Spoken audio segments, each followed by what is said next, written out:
Well, I think, first of all, there's no shame in that game. You don't blame yourself because you could have felt it. But when you hear, you know, the national guidelines are not to recommend for every woman to do their own exams because it has a lot of what we call false positives. But my motto is, if it is attached to your body, you should know what it feels like. And then it's up to us in the medical profession to say that's something to worry about, that's not something to worry about. Feel it. If it's a part of you, get to know it. One of our producers, and she's been open about it, has gone through the same thing. And she said to all of us, check yourself. And so I was 8 months pregnant. I was in the shower. Only Megan knows the story, but I felt a lump. And I was freaked out. I had Megan feel it. I had another friend feel it. And I went to my OB, and she said, yeah, Megan's good. But my OB said, this seems something more real. You need to go get it checked. So I did the same thing you did, ended up getting a biopsy. 8 months pregnant with twins.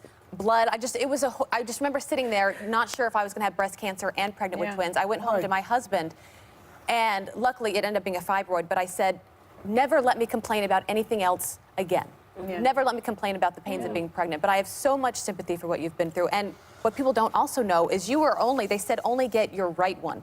Or your left one done, right? Yes. And you said, no, I want to do both. I want to get a double mastectomy. And then what happened after that? So yes, my lesions were only detected in the left breast. I had an MRI follow-up after the mammogram and ultrasound, and that actually showed that there was even there was more foci, which is basically floating cancer cells. That was when it went from a lumpectomy recommendation to a unilateral mastectomy, which would mean one breast, the left comes off. I thought about it. This was maybe the most important pause that I took. I spoke to a lot of women through networks, some strangers that said, friends, I have a friend who went through that. You should speak to her. This was so important and critical because what I decided at that moment was totally that I wanted to feel empowered. I wanted to feel beautiful and better than ever after this. I did not want to feel just fine or okay or settle. And so for me, I decided to have the double mastectomy. I had decided to have both off, and at the end, when I got my pathology back, my doctor sat me down and said,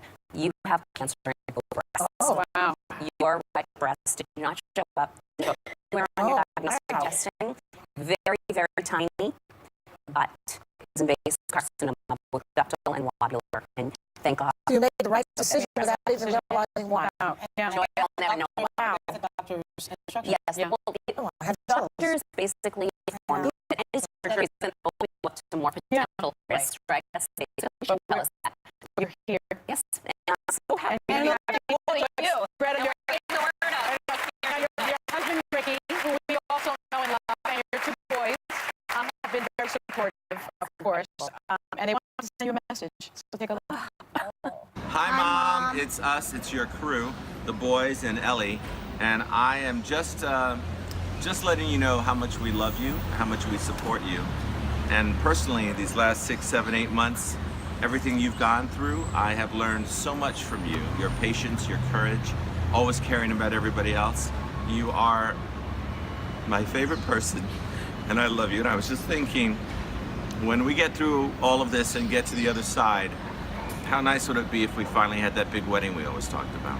Anyway, I actually forgot to feed these kids, so I love you. We're gonna go, but we're always here in your corner, and we're waiting for you right now at home.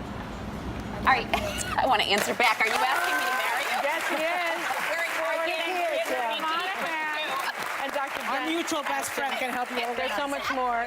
There's so much more to Gretta's story, and you can follow her journey on Rachel Ray on October 18th.